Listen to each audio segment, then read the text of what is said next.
Assalamualaikum warahmatullahi wabarakatuh. Perkenalkan, nama saya Izati Naila Khairunisa dengan NPM 2370065160009 dari Program Studi Sistem Informasi Universitas Nasional. Pada kesempatan kali ini, saya akan membahas topik yang sangat relevan dan sangat penting dalam kehidupan digital sehari-hari, yaitu keamanan internet. Dalam dunia yang semakin terhubung dengan internet ini, menjaga keamanan saat berselancar di dunia maya bukan lagi pilihan, melainkan sebuah kebutuhan.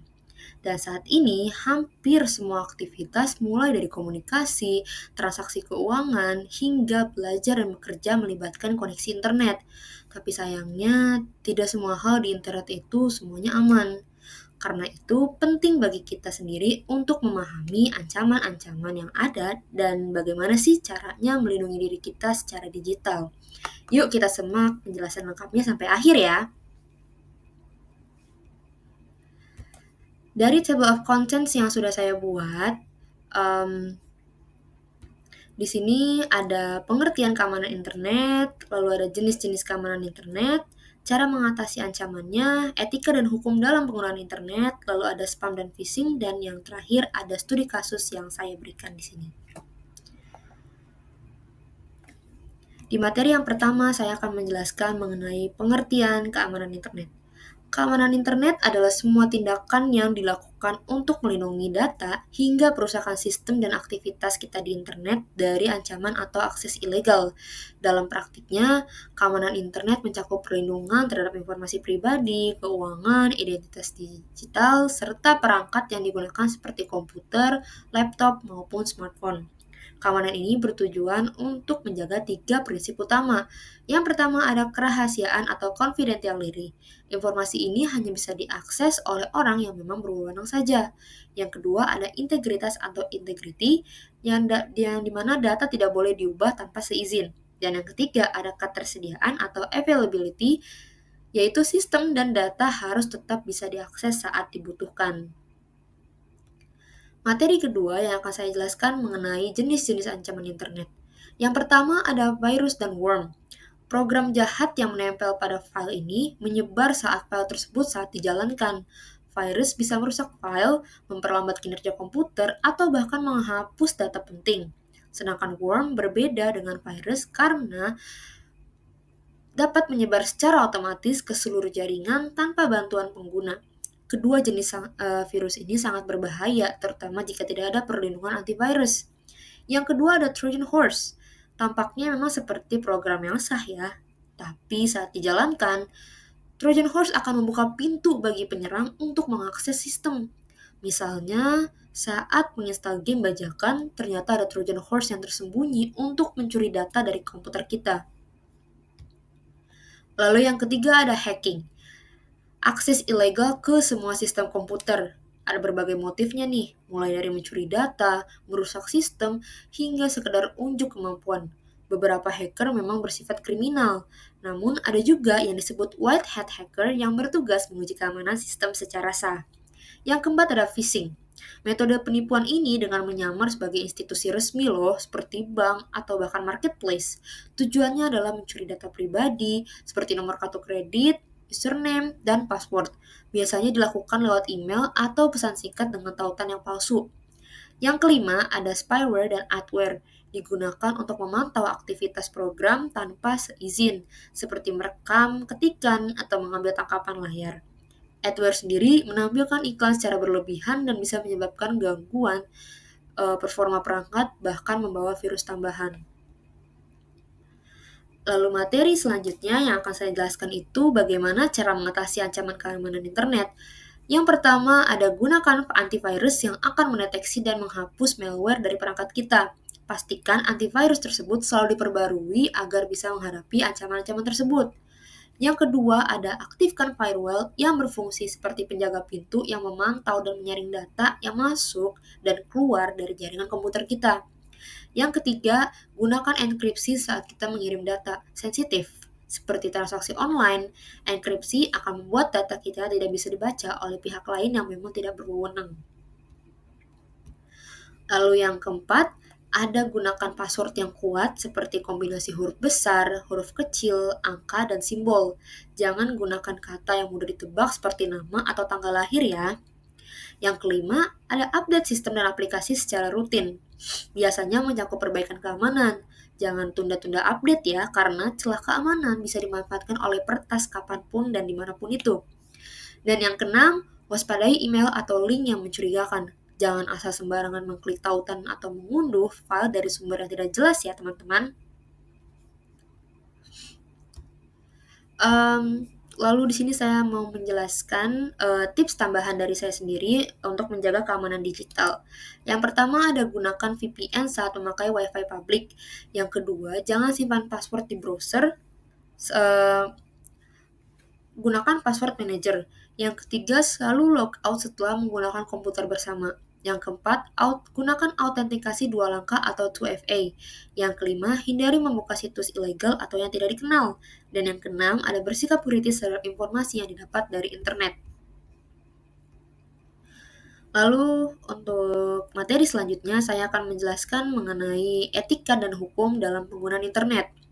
Selain melindungi diri kita dari ancaman teknis, kita juga harus memperhatikan etika dan hukum saat beraktivitas di internet. Secara etika, kita harus menghargai orang lain. Jangan asal menyebarkan informasi palsu, jangan melakukan cyberbullying, dan jangan menjiplak karya orang lain tanpa seizin ya. Secara hukum, di Indonesia ada UU ITE yaitu Undang-Undang Informasi dan Transaksi Elektronik. UU ini mengatur banyak hal, mulai dari perlindungan data pribadi hingga larangan menyebar konten negatif seperti pencemaran nama baik, penipuan online, atau ujaran kebencian. Pelanggaran terhadap UU ini bisa dikenai sanksi pidana atau denda. Jadi, jangan anggap enteng tindakan kita di internet ya teman-teman. Segala sesuatu yang kita lakukan secara digital bisa saja memiliki dampak hukum yang berlebihan. Lalu saya akan menjelaskan mengenai etika digital atau netiquette yang mencakup tidak menyebarkan informasi bohong atau hoax, menghargai karya orang lain atau tidak plagiat, tidak membuli atau melecehkan secara daring, dan menghormati privasi orang lain. Lalu yang kedua ada hukum yang berlaku. Di Indonesia yang tadi saya sudah jelaskan ada UU ITE mengatur soal penyebaran berita bohong, penyalahgunaan data pribadi, tindak kejahatan cyber, penipuan, dan peretasan. Internet memang ruang publik, karena itu penggunaannya harus diiringi dengan etika dan patuh hukum. Melanggar UU ini bisa dikenai hukuman, pidana, atau denda yang cukup besar loh. Jadi penting sekali untuk selalu berpikir sebelum mengunggah atau membagikan sesuatunya. Lalu materi selanjutnya adalah spam dan phishing. Spam adalah pesan elektronik yang dikirim secara massal kepada banyak pengguna tanpa izin atau permintaan dari penerima. Biasanya, spam sih berisi iklan, promosi, atau ajakan tertentu yang tidak relevan. Spam tidak hanya mengganggu kenyamanan pengguna, tetapi juga bisa membebani jaringan internet dan sistem email. Lalu ada phishing, bentuk penipuan digital yang bertujuan mencuri informasi pribadi seperti username, password, atau data kartu kredit. Phishing bisa dilakukan melalui email, SMS, bahkan telepon dan merupakan salah satu ancaman paling berbahaya dalam keamanan internet. Dan saya akan juga menambahkan mengenai soal spam, ciri-ciri spam yaitu ada 4. Pertama, dikirim ke banyak alamat email sekaligus. Kedua, berisi promosi berlebihan, seringkali untuk produk yang tidak jelas. Ketiga, tidak relevan atau tidak diminta oleh penerima. Dan yang keempat, kadang berisi tautan mencurigakan atau file terlampir. Contohnya adalah email berjudul dapatkan uang 1 juta per hari. Itu udah biasa banget ya teman-teman. Pastinya beberapa dari kita sering banget menerima email atau bahkan dari SMS. Dan yang kedua, pesan WhatsApp yang menyebarkan undian palsu, mungkin dari supermarket atau dari bank. Nah, bahaya spam sendiri itu bisa mengganggu kenyamanan pengguna, menguras bandwidth jaringan, dan bisa menjadi media penyebaran malware jika mengandung lampiran atau link berbahaya. Lalu phishing. Istilah phishing sendiri itu berasal dari kata phishing yang berarti memancing, karena penyerang seolah memancing korban agar memberikan data berharga. Ciri-ciri phishing yaitu ada 4. Pertama, mengaku dari bank, instansi pemerintah, atau e-commerce terpercaya. Yang kedua, menggunakan domain website yang mirip tapi palsu. Contohnya misalkan bn1.co.id alih-alih bni.co.id. Yang ketiga, isi pesan memancing kepanikan seperti akun Anda akan diblokir dalam 24 jam. Yang keempat, meminta pengguna mengklik tautan dan login melalui halaman tiruan. Jenis-jenis phishing sendiri juga ada 4 loh. Yang pertama, email phishing, yaitu email yang meminta login ulang atau konfirmasi data. Yang kedua, ada spear phishing, ditargetkan ke individu atau perusahaan tertentu lebih personal. Yang ketiga, ada smishing atau SMS phishing melalui pesan singkat, SMS, atau WhatsApp. Yang keempat ada phishing, voice phishing melalui telepon mengakui dari CS Bank atau instansi. Nah, cara menghindari spam dan phishing juga ada loh. Yang pertama, jangan asal klik link dari email yang mencurigakan. Kedua, periksa alamat pengirim dan domain situs tujuan. Yang ketiga, gunakan spam filter di email. Yang keempat, jangan bagikan informasi sensitif melalui email atau SMS. Yang kelima, aktifkan autentikasi 2 langkah atau 2FA di akun penting. Yang keenam, selalu pastikan situs menggunakan protokol HTTPS. Yang ketujuh, jangan mudah percaya dengan hadiah atau promo yang tidak masuk akal ya teman-teman. Lalu materi berikutnya saya ingin menjelaskan sedikit mengenai studi kasus nyata soal ransomware WannaCry. Pada tanggal 12 Mei 2017, dunia dikejutkan oleh salah satu serangan cyber paling masif yang pernah terjadi, yaitu WannaCry ransomware attack. Dalam hitungan jam, virus ini menyebar ke lebih dari 200.000 komputer di 150 negara, termasuk di Indonesia. Serangan ini menyerang berbagai institusi besar seperti rumah sakit, universitas, perusahaan, hingga instansi pemerintah. Ransomware itu apa sih? Ransomware sendiri itu jenis malware atau malicious software yang mengenkripsi file milik korban sehingga tidak bisa dibuka. Penyerang kemudian menuntut tebusan dalam bentuk mata uang kripto. Dalam kasus WannaCry, tebusannya bisa mencapai $300-600 dalam Bitcoin agar file bisa dipulihkan. Bagaimana sih cara kerja WannaCry? Yang pertama, ada eksploitasi celah keamanan Windows. WannaCry mengeksploitasi kelemahan di sistem operasi Windows, tepatnya pada protokol Server Message Block atau SMB. Yang kedua, celah ini bernama Eternal Blue yang awalnya ditemukan oleh NSA atau National Security Agency Amerika, lalu bocor ke publik oleh grup hacker bernama Shadow Brokers. Nah, yang kedua cara kerjanya, penyebaran otomatis. Berbeda dari virus biasa, WannaCry bisa menyebar secara otomatis ke komputer lain di jaringan lokal tanpa perlu campur tangan pengguna. Ini artinya jika satu komputer dalam jaringan terkena, maka seluruh jaringan bisa ikut terinfeksi. Yang ketiga, enkripsi file. Setelah berhasil masuk, ransomware langsung mengenkripsi file penting seperti dokumen, foto, dan database. Kemudian akan muncul pesan pada layar korban yang meminta tebusan dengan batas waktu tertentu.